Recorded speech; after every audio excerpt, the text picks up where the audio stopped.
comenzamos orando, ¿sí? Poniendo las manos del Señor en lo que llegan los demás. Padre, muchas gracias por esta mañana. Agradecemos, Señor, tu bondad este día y queremos poner nuestras vidas en tus manos, poner este tiempo de estudio de tu palabra, Señor, también en tus manos y rogarte que tú nos des entendimiento y claridad sobre los temas que vamos a estar estudiando. Señor, danos inteligencia, danos sabiduría y que también podamos encontrar tu voz en medio de lo que vamos a estudiar esta mañana, Señor. Nos ponemos en tus manos, oramos por las personas que están por llegar también. Todo esto lo pedimos en el nombre de Jesús. Amén. Amén. Muy bien, vamos a comenzar. La semana pasada estuvimos viendo brevemente un par de versos que tienen que ver con la creación y vamos a ir continuando el estudio del libro de Génesis, pero vamos a adelantarnos algunos capítulos hasta el periodo del diluvio. Entonces, si quieren ahí abrir sus Biblias un poco más adelante, vamos a ir al capítulo 5 del libro de Génesis. Génesis capítulo 5. La semana pasada que estuvimos viendo el relato de la creación, pudimos ver que más allá de tomar una postura definitoria con el tema de la historicidad de Adán y Eva, o si eran figuras literarias que solamente habían existido dentro del imaginario colectivo de la nación de Israel, llegamos a la conclusión de que debe de haber principios fundamentales dentro de este pasaje que tenemos que extraer, como por ejemplo dijimos en la creación. Bueno, sabemos que Dios es creador por el relato bíblico, sabemos que el hombre cayó en pecado por el relato bíblico y sabemos que el hombre tiene necesidad de un salvador también por el relato bíblico. Entonces, ya habiendo entendido estos principios, podemos avanzar porque ya tenemos un fundamento de lo que el relato de la creación tiene que decirnos. ¿Se acuerdan? Dijimos, Dios hizo todo a partir de la nada y Él nos cuida y tenemos capacidad de comunicación con Él. ¿Qué onda, Leo? Entonces, y Carlitos, ¿qué onda, Carlitos? Entonces podemos nosotros entender ya estos principios mucho más adelante, unos capítulos adelante, pero mucho más adelante en el tiempo. A partir del capítulo 5 empezamos a ver que se menciona una genealogía en el libro del Génesis. ¿Por qué empezamos a ver una genealogía? Porque después de la caída de Adán y Eva, la maldad continúa. Otro de los propósitos que vemos en estos pasajes es que la caída no solamente tiene que ver con que Adán y Eva pecaron en un principio, sino que tiene que ver con que el hombre continúa pecando después de Adán y de Eva. ¿Cuál otro pecado aparece en una situación de maldad que aparece inmediatamente después de Adán y Eva con los hijos de Adán y Eva? La muerte, el asesinato. El asesinato, ahí está la situación de Caín y de Abel. Vemos diferentes cosas, vemos un periodo como la Torre de Babel, vemos situaciones de maldad. La maldad sigue acumulándose y el relato trata de decirnos que las cosas no quedan únicamente en la caída de Adán y Eva, sino que verdaderamente la maldad va acrecentándose. Entonces, vamos al capítulo 5 de Génesis y vamos a ver que hay un propósito dentro de esto, que significa que hay una genealogía que aparece en este capítulo que está tratando de hablarnos acerca de este linaje, esta sucesión genealógica de personas que van a ir, que podemos rastrear una línea de tiempo y que tiene la intención de decirnos, hay una promesa para Eva de que de su simiente va a venir el Salvador. Y dentro de esta lógica se nos dice, bueno, Eva tuvo a estos hijos y luego esto y esto y esto y esto, tratando de decirnos, se preserva la línea genealógica, el linaje de Adán y Eva quedan preservados para la continuación de las generaciones. Génesis capítulo 5, verso 5 dice, este es el libro de las generaciones de Adán. El día en que creó Dios al hombre, a semejanza de Dios lo hizo. Varón y hembra los creó y los bendijo. Y llamó el nombre de ellos Adán, el día en que fueron creados. Ojo, llamó el nombre de ellos el día que fueron creados. Está hablando de los dos personajes, de Adán y de Eva. Vamos a encontrarnos, recientemente el siglo pasado se desarrolla una nueva línea de biblismo, de arqueología bíblica, de lingüística bíblica, que se le llama crítica textual. Dentro de esta línea de crítica textual se han hecho algunas teorías con respecto al Génesis y dicen, lo vimos de manera muy breve la semana pasada, dicen ellos, bueno, quien realmente escribió el Pentateuco fue Esdras. ¿Se acuerdan que vimos esta posibilidad el domingo pasado? Y decían, y este libro del Pentateuco aparece después del cautiverio de Babilonia, es decir, es un libro muy posterior a los escritos que nosotros tradicionalmente consideramos como los primeros. Entonces se dice, bueno, tal vez lo escribió Esdras, y aquí llegan a esta conclusión, a que había existido una tradición oral de transmisión de la cosmovisión de Génesis en la nación judía. ¿A qué me refiero con esto? A que poco a poco se había ido transmitiendo de manera oral el relato de la creación, y había diferentes tradiciones. Por lo menos encontramos 3 tradiciones orales donde se contaba lo que había pasado con Adán y Eva, con el diluvio, con Abraham, con el Éxodo, con Egipto, con la salida, con Josué. Todo el Deuteronomio se había transmitido posiblemente de manera oral. Se contaban unos a otros la historia por generaciones y generaciones. Entonces vamos a encontrar diferentes relatos. Lo que la crítica textual está tratando de decirnos es que Esdras se da la tarea de recopilar todas estas tradiciones y que las pone en un solo relato que conocemos nosotros como Pentateuco, pero que vamos a encontrar diferentes relatos duplicados a lo largo del Pentateuco, como por ejemplo el relato de la creación, que va a aparecer un par de veces, Génesis 1 y Génesis 2, es el mismo relato contado de diferentes maneras. Entonces esa es una de las pruebas que ellos presentan, y bueno, hay por lo menos estas 3 o 4 tradiciones orales que vienen manifestándose a lo largo de toda la línea de tiempo. Por eso aquí también vemos que vamos a encontrar ciertas diferencias. Vemos en el verso 2 del capítulo 5 que acabamos de leer, llamó el nombre de ellos Adán, en plural, como si alguna tradición nos estuviera diciendo que eran Adán y Eva eran Adán únicamente, ¿no? Entonces vamos a encontrar este tipo de discrepancias, y si nos ponemos muy estrictos en el relato, vamos a encontrar que podemos encontrar anacronismos, situaciones que debieron de haber ocurrido en una línea de tiempo y que si lees otro relato van a ocurrir en otra línea de tiempo. ¿Por qué? Porque esta es posiblemente una recopilación de tradiciones orales que después llegan a complementarse en un solo libro. ¿Queda claro esto, verdad? Es un poco difícil, y podemos tener acceso, si alguien tiene curiosidad, por ahí tengo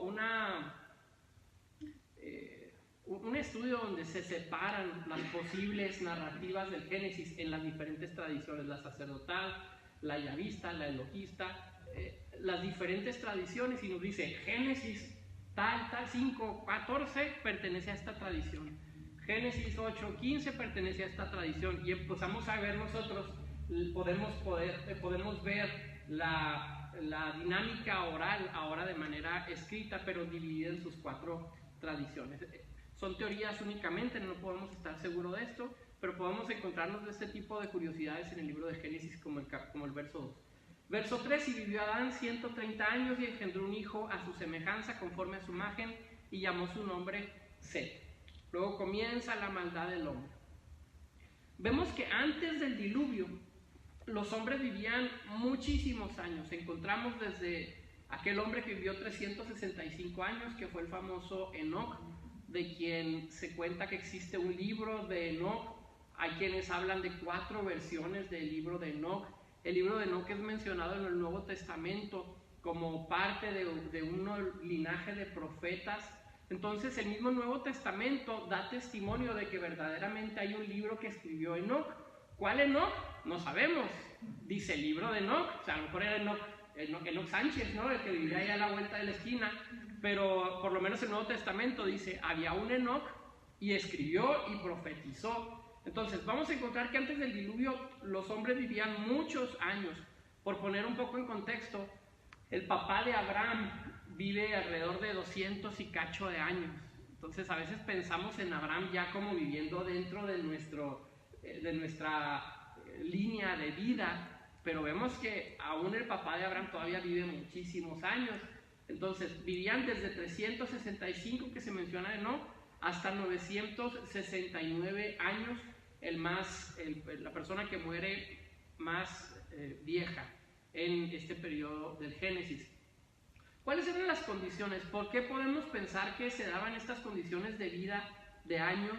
Como nosotros entendemos los años, por supuesto, no estamos hablando de otro tipo de años, estamos hablando del tipo de años que nosotros conocemos.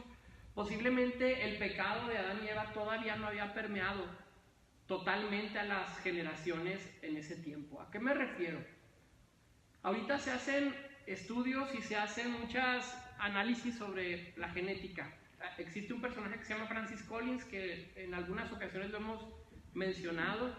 Fue director del programa de genoma humano, tratando de descifrar el código genético humano totalmente. Francis Collins fue director de este programa. Se descifra totalmente y se encuentra que en el ADN del hombre viene con ciertas distorsiones, de tal manera que nacemos propensos a ciertas enfermedades, inclusive ya acarreando algunas enfermedades. Ahorita, hace un par de semanas, si no me recuerdo, o fue la semana pasada, escuché una nota que no estoy seguro de la veracidad, pero decía que en China, de manera clandestina, se habían estado realizando estudios con personas con SIDA, rompiendo todo protocolo de seguridad y todas las normas médicas que puedan existir y de experimentación genética. Y lo que se estaba tratando de hacer era reproducir a esa persona con SIDA con mujeres para que tuviera hijos, y se estaba tratando de manipular el código genético de los hijos de tal manera que no nacieran con VIH. Entonces, podemos entender que nuestro código genético viene acarreando un montón de situaciones del pasado. ¿Estamos de acuerdo? Que no es lo mismo que una maldición generacional, ¿eh? Este tema de las maldiciones generacionales, como se presenta dentro de algunos círculos, me parece que debe ser tratado con pinzas, pero estamos hablando únicamente en términos genéticos. ¿Por qué vivían tantos años? Posiblemente porque no venían acarreando que la diabetes del abuelo, que la hipertensión del papá, que si a tu bisabuelo le dio 3 infartos, que si el tío era muy borracho, y ahí venimos cargando con toda esta complejidad de situaciones que vienen a resultar en nuestro detrimento de nuestra propia salud. Entonces podemos pensar que esta era una de las condiciones que debilitaban el cuerpo humano. Además de esto, vemos que hay una situación clave un poco más adelante, que va a ser el diluvio que vamos a estar estudiando hoy. Las condiciones climáticas posiblemente en ese tiempo eran diferentes a las que conocemos el día de hoy. Estamos hablando de generaciones antediluvianas, antes del diluvio. ¿Por qué vivían tantos años? Porque posiblemente, si el relato tiene algún tipo de historicidad, es decir, una realidad histórica, si va más allá del mito, entonces podemos pensar que las condiciones climáticas eran diferentes y que a lo mejor si hoy mueren tantas personas por X o por Y situaciones climáticas, en ese entonces no se daban esas condiciones y la gente podía vivir muchos más años, ¿verdad? Solamente estamos tratando de pensar un poco de las condiciones de ese tiempo sin declarar que esto fuera cierto. En la lista de los mortales se encuentra una esperanza de inmortalidad. Aparece Enoc en esta lista de personajes antediluvianos y dice la palabra que Enoc camina con Dios y Dios le toma y desaparece. Eso se menciona de Enoc. Resulta muy interesante esta anomalía dentro de la línea genealógica de Adán, porque podemos aprender varias cosas de la vida de Enoc. Número 1, la vida de Enoc es más corta que todas las de su generación contemporánea. Enoc es de los hombres más jóvenes, no continúa viviendo, nada más llega a 365 años, era un chavalón de a tiro, pero hasta ahí dice la Biblia que desaparece, camina con Dios y desaparece. Es traspuesto, es llevado con Dios. Entendemos, número 1, que él era joven y aprende a caminar con Dios. En un sentido devocional, dentro de esta dinámica que queremos hacer de la escuela bíblica, no hay tiempo para buscar con Dios, y mayor edad no es sinónimo de sabiduría. Mayor edad no es necesariamente sinónimo de ser personas más consagradas a Dios. Tenemos la decisión nosotros en algún momento, mientras vamos creciendo, de pasar por situaciones en nuestra vida que nos conviertan en más sabios, o que las situaciones nos conviertan en personas menos agradables, más amargados, con menos tolerancia. Hay puntos claves en nuestra vida que nosotros debemos de tomar la decisión, ¿me va a ayudar para bien o voy a dejar que cambie mi carácter para mal? Entonces, vemos claramente que no necesariamente era un hombre grande considerado en esos tiempos. Otra característica de Enoc: camina con Dios en medio de un ambiente hostil, de maldad, de infidelidad. Tercera característica que vemos en Enoc: desaparece repentinamente. Me parece a mí que Enoc puede ser considerado como un proto arrebatamiento. Es decir, una primera figura de lo que el arrebatamiento en el Nuevo Testamento trata de decirnos. La doctrina en el Nuevo Testamento, en Tesalonicenses nos va a decir que va a haber un momento en que vamos a ser arrebatados con Dios, vamos a encontrarnos con Cristo en las nubes, y aquí hay obviamente muchas posturas que ya conocemos. Si de ahí Cristo se regresa al cielo, si esa es la segunda venida de Cristo, la parusía. En temas escatológicos lo vamos a ver cuando lleguemos a Apocalipsis, pero podemos encontrar que hay un indicio en el Antiguo Testamento, desde el libro de Génesis, que nos trata de decir que existe la posibilidad de caminar con Dios y no conocer muerte. Hubo otro personaje que un poco más adelante va a confirmar esta misma situación. ¿Quién era? ¿Se acuerdan? Elías pasa por una situación similar, un profeta de Dios, camina con el Señor y de pronto es llevado al cielo en un torbellino, aparecen carros de fuego y desaparece. Entonces podemos encontrar que hay indicios de lo que después el Nuevo Testamento va a tratar de decirnos, y Enoc, por esto creo que aquí radica la importancia de Enoc. Los libros de Enoc o el libro de Enoc van a tener muchas cosas que podríamos estudiarlas, podríamos leerlas, pero siempre considerarlas como de un canon, de un segundo canon, como libro deuterocanónico. Si ustedes van a internet y van a bajar el libro de Enoc, yo quiero que seamos cuidadosos en leerlo, pero que no tengamos miedo en leerlo. O sea, podemos entender que para el cristiano tradicional, los libros que están dentro de la Biblia, el canon de la Biblia, son la palabra de Dios, pero hay muchos libros aunados a esta historia que podemos tener acceso nosotros a ellos, leerlos, aprender y luego sopesar lo que ahí leamos con las escrituras. Por lo menos vamos a encontrar alrededor de 20 libros que la Biblia menciona que no están en la Biblia. Inclusive en el Nuevo Testamento, lo hemos platicado en varias ocasiones, Pablo les dice a una iglesia: la carta de los laodicenses, pásensela a ustedes y ustedes pásenle su carta y léanla.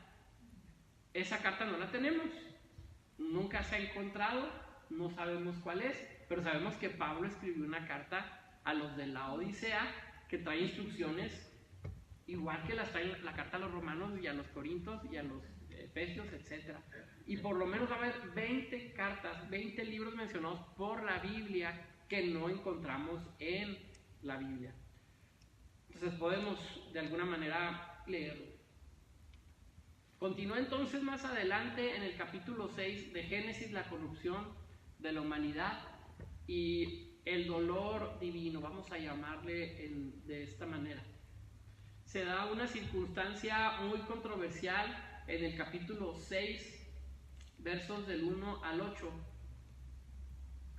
Se nos habla acerca de la maldad de los hombres, dice el título que se le puso a este capítulo. Dice en el verso 2: viendo los hijos de Dios que las hijas de los hombres eran hermosas, tomaron para sí mujeres, escogiendo entre todos. Verso 4: había gigantes en la tierra en aquellos días, y también después que se llegaron los hijos de Dios a las hijas de los hombres y les engendraron hijos. Estos fueron los valientes que desde la antigüedad fueron varones de renombre. Y vio Dios que la maldad de los hombres era mucha en la tierra, y que todos los designios de los pensamientos del corazón de ellos era de continuo solamente en el mal. Estos dos versos del capítulo 6 de Génesis son también, se pueden prestar a todo tipo de interpretaciones y no hay un consenso general sobre lo que realmente significa. ¿Quiénes eran los hijos de Dios? ¿Quiénes eran las hijas de los hombres? ¿Qué significa que hubo gigantes en aquellos días?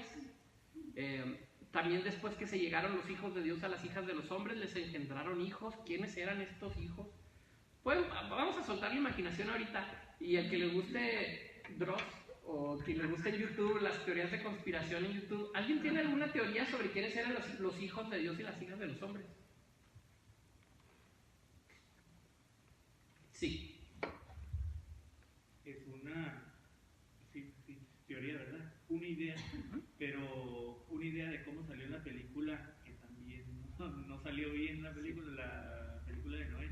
Okay. Cuando salen los hijos de Dios transformados en piedras gigantes. Okay. Ellos mismos fueron castigados por eso, porque se unieron con porque se unieron con las hijas, y por eso los castigó alejarlos del reino de Dios y los dejó envueltos en piedra.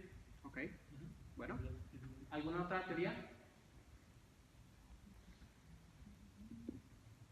¿No?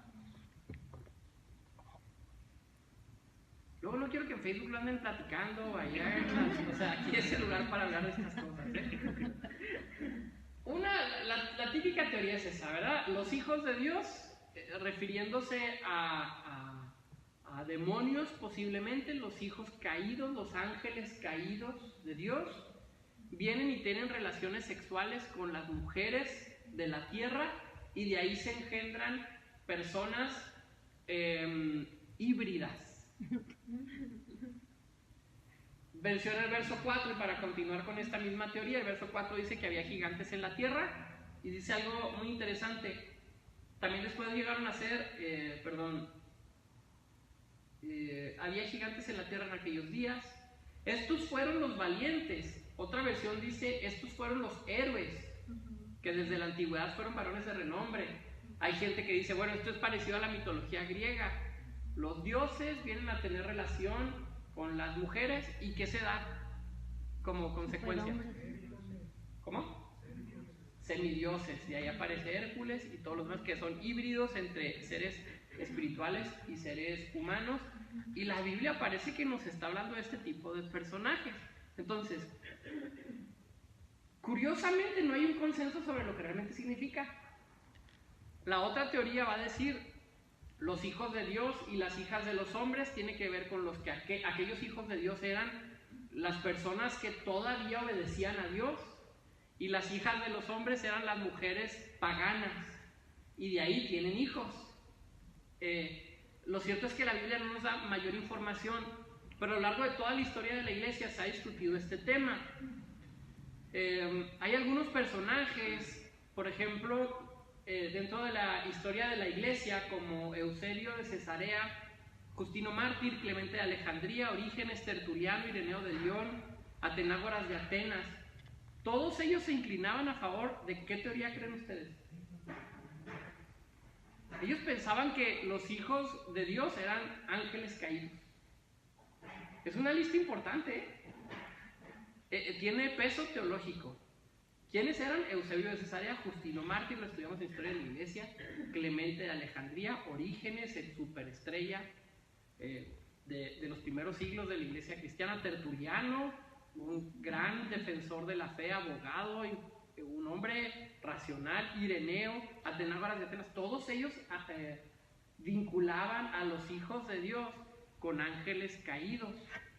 Pero hay otros personajes, hay otra lista, y creo que esta lista la podemos reducir a dos: Sexto Julio Africano y Agustín de Hipona. Agustín de Hipona va a ser el Michael Jordan de la teología antigua, ¿no? De la patrística.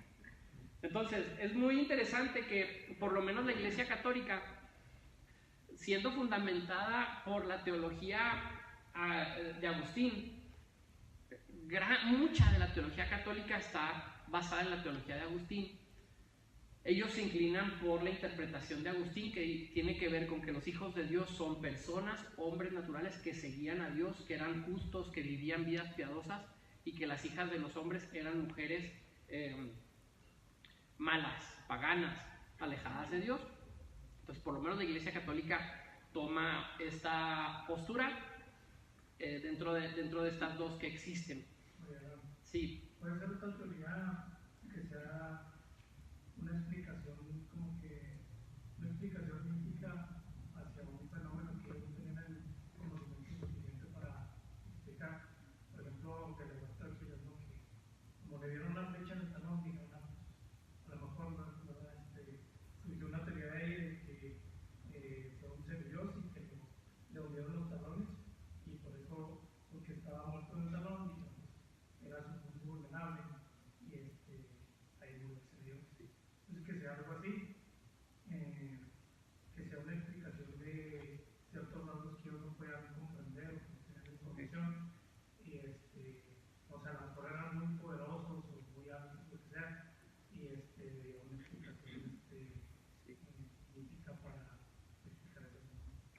posiblemente sí. Hay que recordar una cosa importante, aunque la Biblia nos habla a nosotros, en el 2019 la Biblia no fue escrita originalmente para nosotros. Es escrita bajo unos oyentes específicos, bajo un contexto, ideologías, pensamientos específicos, y la Biblia trata de hablarles a ellos. Por eso es que tratar de verlo desde nuestra óptica va a resultar muy difícil, sobre todo cuando queremos aplicar nuestro propio rigor de interpretación a pasajes tan antiguos como este, fueron escritos hace muchos años.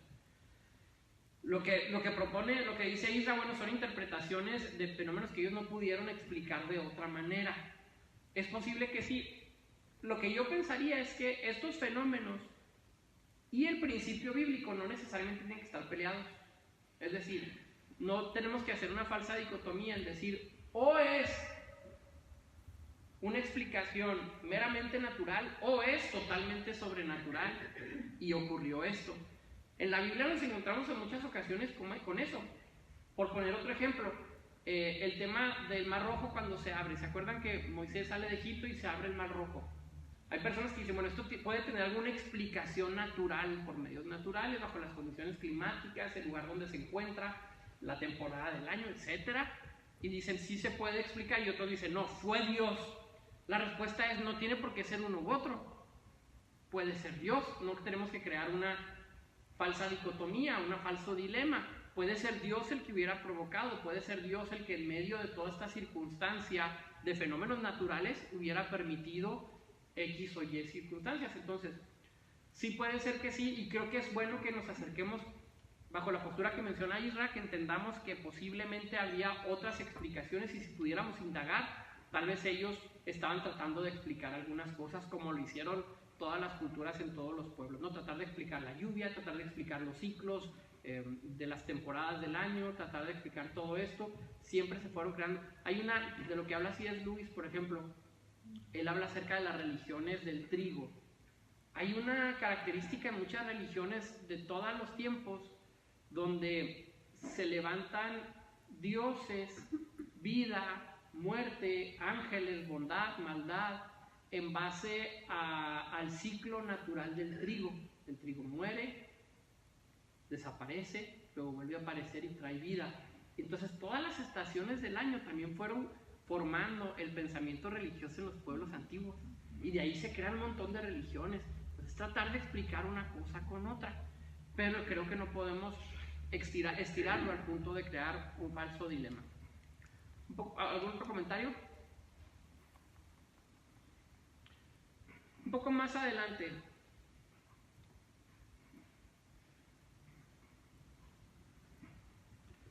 en nuestras Biblias evangélicas, la Biblia de las Américas va a traer un comentario añadido que dice, hijos de Dios.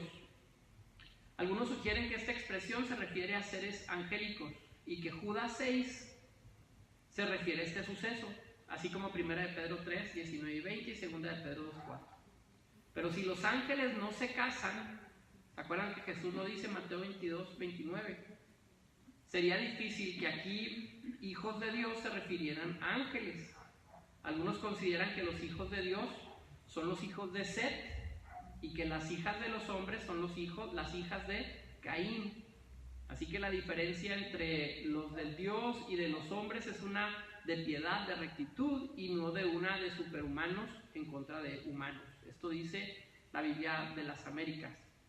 Por otro lado, atribuida al libro de Enoc, Justino y Eusebio, por ejemplo, y hay una nota dentro de la Biblia que dice, en La Dios habla hoy, que dice, los hijos de Dios, es decir, los seres divinos o celestiales, como los mencionan Job 1.6 y algunos otros pasajes de Job. Con toda probabilidad este pasaje recoge una tradición muy antigua que los israelitas tenían en común con otros pueblos vecinos y que se refería a una legendaria raza de gigantes. Esto, por ejemplo, caería en lo que Israel está diciendo. Según esta tradición, aquellos gigantes habían nacido de la unión antinatural de unos seres sobrenaturales llamados aquí hijos del Dios con mujeres. Aunque el relato bíblico contiene muchos aspectos oscuros, su intención en este contexto es afirmar una vez más la incontenible expansión del pecado en el mundo y la corrupción creciente del género humano. Otra vez, A lo largo de la Biblia se van a mencionar diferentes gigantes. Aparecen aquí como gigantes.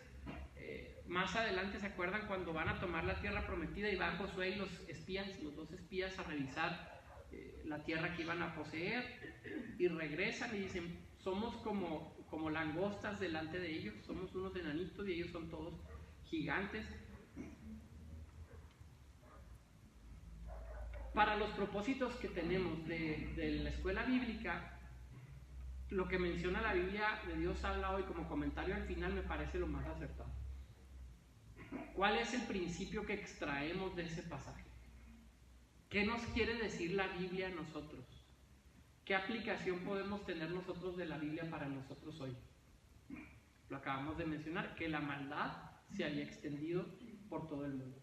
O sea, que fueran demonios con mujeres, que fueran los hijos de Set con las hijas de Caín, la maldad se estaba extendiendo y era necesario algo que cambiar esta situación.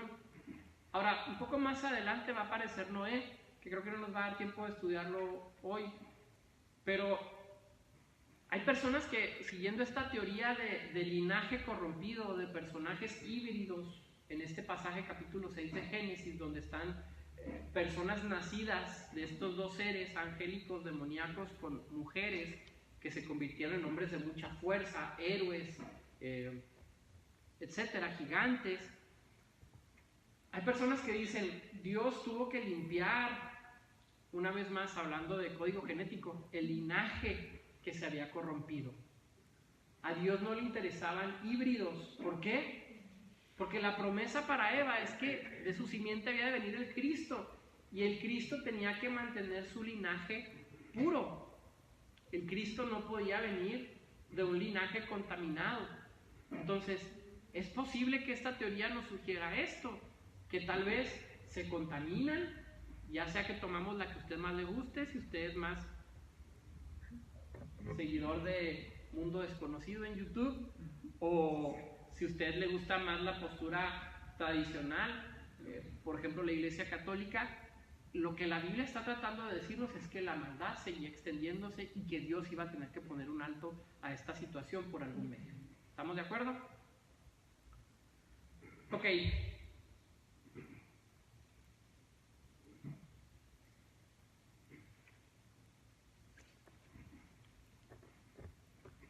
Al parecer la corrupción y la violencia de los hombres le duelen tanto a Dios que le pesa haber creado al hombre. Determina destruir la maldad y la generación malvada. Al parecer su corazón estaba totalmente quebrantado y él decide de alguna manera construir de nuevo a su creación. Y aquí vamos a ver un nuevo Génesis. Dios dice, es necesario que termine con el desorden, que limpie todo y que comenzamos un nuevo orden bajo los principios de Dios por causa de la maldad. Vemos aquí que va a existir un nuevo Génesis a partir del diluvio, pero esto nos hace pensar también aquella otra teoría acerca de los seres preadámicos o una creación preadámica. ¿Qué significa? Génesis capítulo 1 y Génesis capítulo 2, capítulo 1 verso 1 y Génesis capítulo 1 verso 2. ¿Qué dice Génesis 1:1? En el principio creó Dios los cielos y la tierra. Génesis capítulo 1 verso 2. Y la tierra estaba desordenada y vacía. No se nos está diciendo pues, que esto ocurre inmediatamente. No se nos dice que cuando Dios crea todo inmediatamente está desordenada y vacía. Lo que algunas personas proponen es que dentro de Génesis 1 y Génesis 2 hubo un lapso de miles de años. En el principio creó Dios los cielos y la tierra y luego pasaron un montón de cosas, muchísimas. Y luego Génesis 1 verso 2, después de mucho tiempo y la tierra ya se encontraba desordenada y vacía.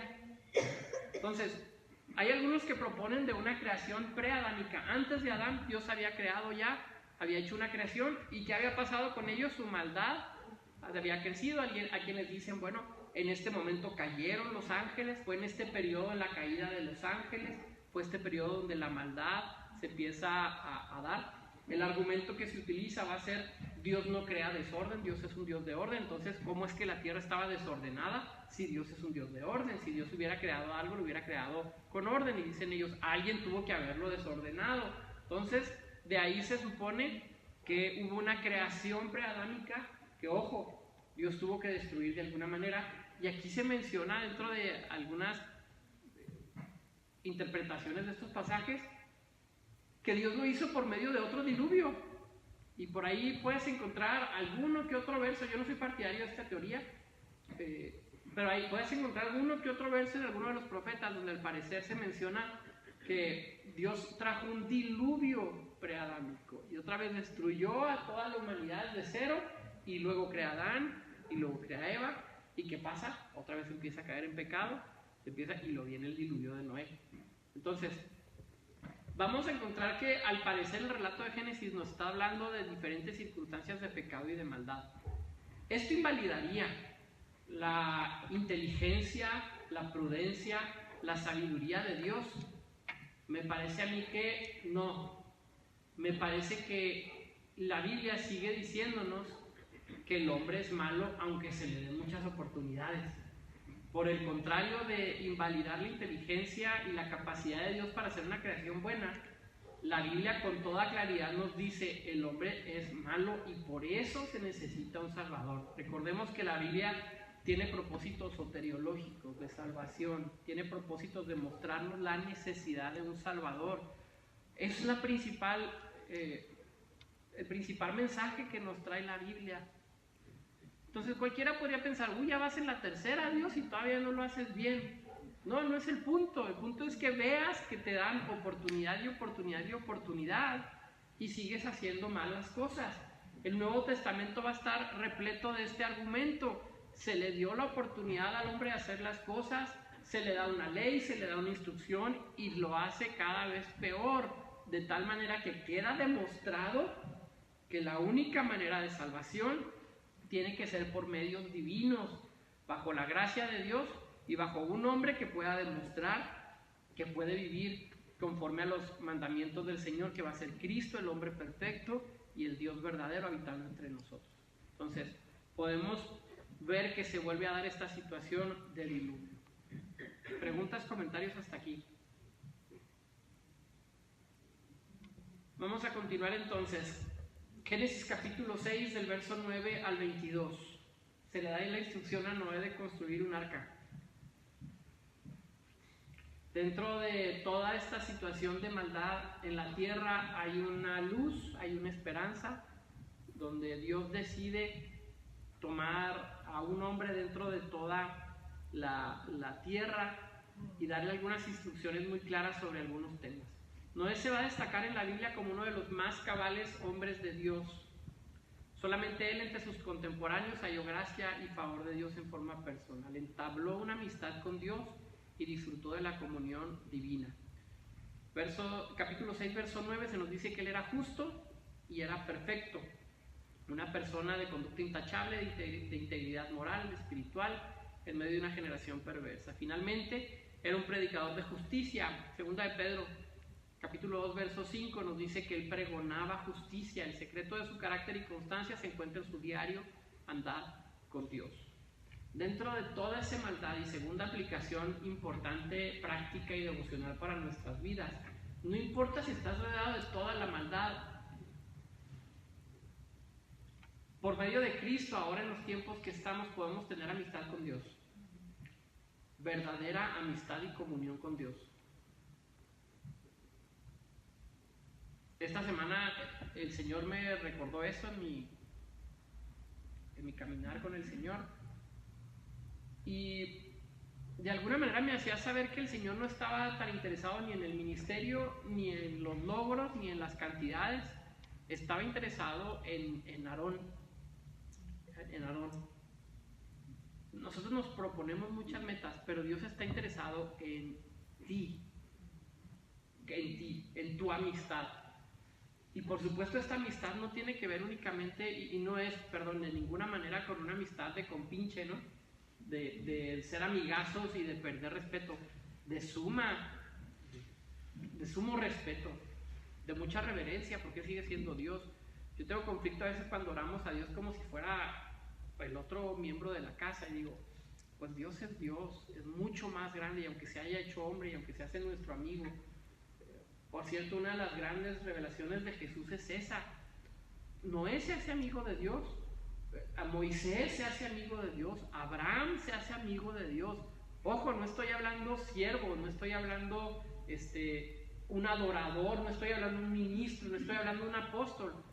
Puede parecer algo muy extraño, pero Jesús viene y dice lo mismo. Ya no les voy a llamar siervos, les voy a llamar mis amigos. Ah, caray. Dios está buscando una amistad directa con nosotros, no a través de la iglesia, no a través del pastor, no a través de programas, no a través de un montón de cosas que nosotros mismos hemos creado para alejarnos de Dios. El intento de alejarnos por Dios, hermanos, ha existido desde toda la vida, Siempre se ha buscado la manera de que alguien más se encargue de Dios para yo tener que estar en mi propia comodidad. ¿Se acuerdan lo que pasa en el monte Sinaí? Viene Moisés y les dice al pueblo, prepárense porque en pocos días Dios quiere encontrarse con ustedes. Van a tener que subir ustedes al Sinaí y ustedes van a hablar con Dios como yo lo he hecho. ¿Cuál es la respuesta del pueblo? No, Señor, no, pero bien mal, ve tú. Le dicen literalmente eso. Ve tú, porque no vaya a ser que a nosotros nos consuma el fuego, mejor ve tú. Siempre ha buscado la manera de alejarse de Dios. Entonces, un principio recurrente que veo desde Noé es que Dios quiere tener una comunión directa con su creación, y esta es una de las grandes joyas que va a tener el cristianismo como religión en contraste a otras religiones. Dios es Dios, sí, merece ser adorado, sí, merece ser reverenciado como único Dios, temible, celoso, terrible, como se menciona en algunos pasajes.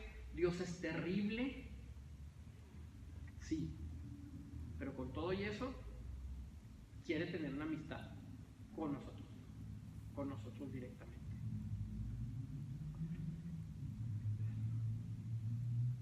Segunda de Pedro, capítulo 2, lo que acabamos de mencionar. Y si no perdonó al mundo antiguo, Pedro se está refiriendo a este periodo de maldad de la época de Noé, de esta mezcla, hijos de hombre, hijos de Dios, hijas de los hombres. Si Dios no perdonó al mundo antiguo, sino que guardó a Noé, pregonero de justicia, con otras 7 personas trayendo el diluvio sobre el mundo de los impíos. Me gusta que de Noé se mencione pregonero de justicia. Tenemos muy poca información de Noé. Yo no sé cuáles fueron las predicaciones, ni los libros, ni las profecías de Noé. Solamente se nos menciona, era un hombre que constantemente hablaba acerca de justicia. Justicia. En contraste con Abraham, que la gran virtud de Abraham es la fe. Por fe sale de su tierra y de su parentela. Por fe hace lo que tiene que hacer. Cuando tú lees a Abraham, que me perdone si me está viendo, tú no encuentras un hombre de justicia, encuentras un hombre de fe. Pero hablamos de esto hace unos domingos. Veremos que Abraham iba a otro pueblo y le daba miedo su propia vida y les decía, no es mi esposa, es mi hermana, a su esposa, y luego se iba. Que por cierto el relato aparece también en 2 ocasiones, posiblemente en 2 tradiciones, ojo. Y lean bien esos pasajes, porque resulta que a causa de eso Abraham se enriquece. Lean bien esos pasajes. Abraham suelta a Saraí, se va con Faraón. Cuando regresa, Abraham está enriquecido, obtiene el favor. Tonto no era. De alguna manera salvaba su vida, se enriquecía. Pero te hace mucho dudar de la integridad de Abraham. ¿Haríamos eso nosotros con nuestra esposa hoy? Contextos, ¿verdad? Estamos hablando de hace miles de años, contextos. Sin embargo, de Abraham no se menciona que fuera un hombre de justicia, era un hombre de fe. Era un hombre de fe, eso sí se menciona. Pero de Noé se menciona que era un hombre que pregonaba justicia. Era un hombre que constantemente hablaba al mundo acerca de lo que era injusto y de lo que era justo. Ojo con eso. La iglesia tiene que tomar ese rol profético también. Y curiosamente, más adelante, Jacob papá hace lo mismo con su esposa, que la presenta como su hermana. Sí. No sé qué relación haya trascendido, ¿verdad? Exactamente. Sí, pasan esas situaciones muy extrañas que es difícil de comprender. La iglesia tiene que tomar ese rol profético, el rol profético de pregonar justicia, tomar las causas necesarias y luchar por ellas. Ojo, podemos tomar las causas erróneas y estar llevando una batalla que no nos corresponde. La iglesia puede equivocarse en su afán de pregonar y a lo mejor va a estar pregonando algo que no tiene que estar pregonando, y esto lo veo muy seguido dentro de las iglesias. Pregonamos algo que no debiéramos y lo tomamos como bandera. Justicia, justicia, y Noé es un hombre de grande justicia también en este sentido.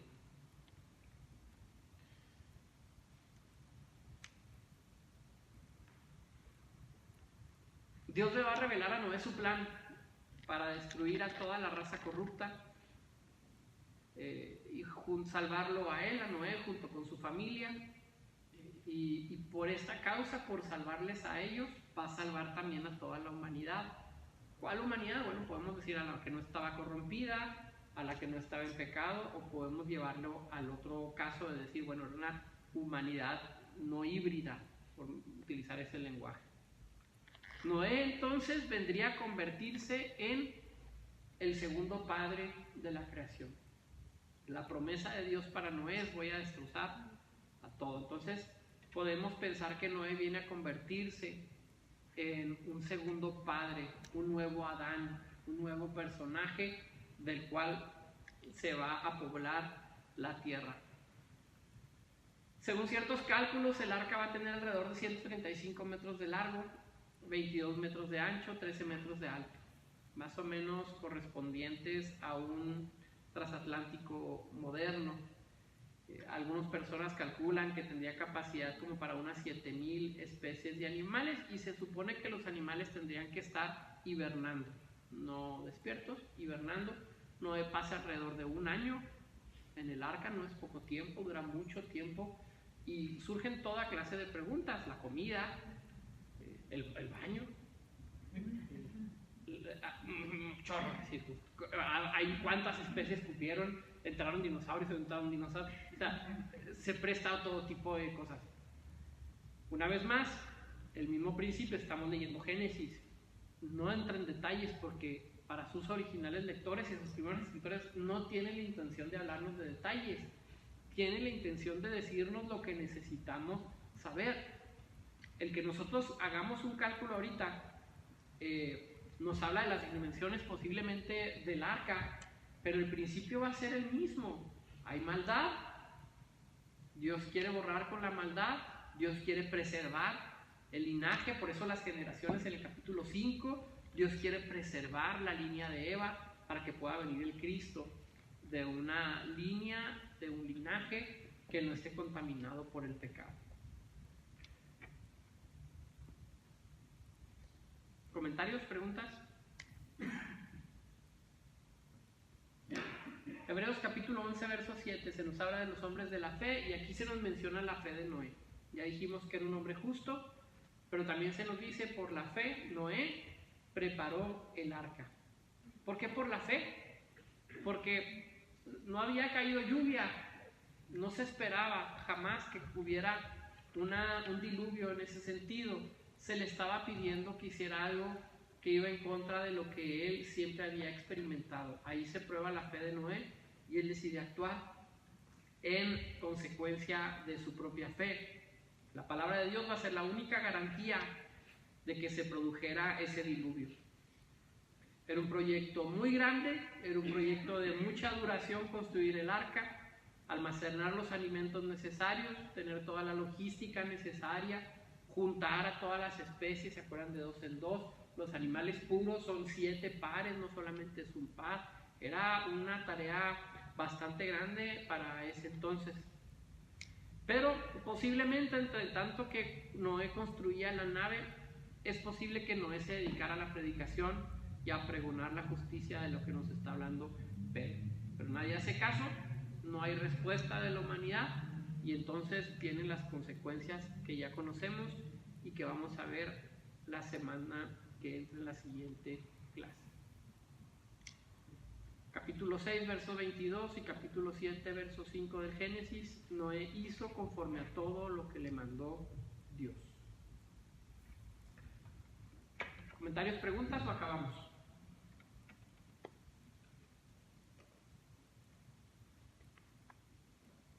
Bueno, vamos a ver.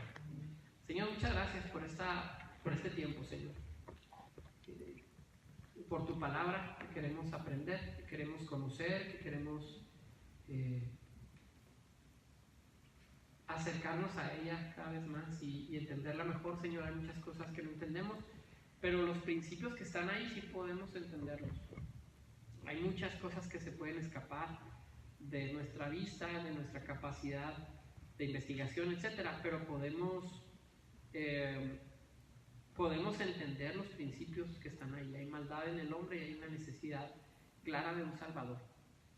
Gracias por este tiempo que hemos tenido, Señor, danos la sabiduría para seguir creciendo en tu palabra y te rogamos que nos bendigas esta semana, Señor, que las siguientes clases nos sigas dando sabiduría, entendimiento, inteligencia y lo que necesitemos para conocer mejor tu palabra, Señor, en el nombre de Jesús.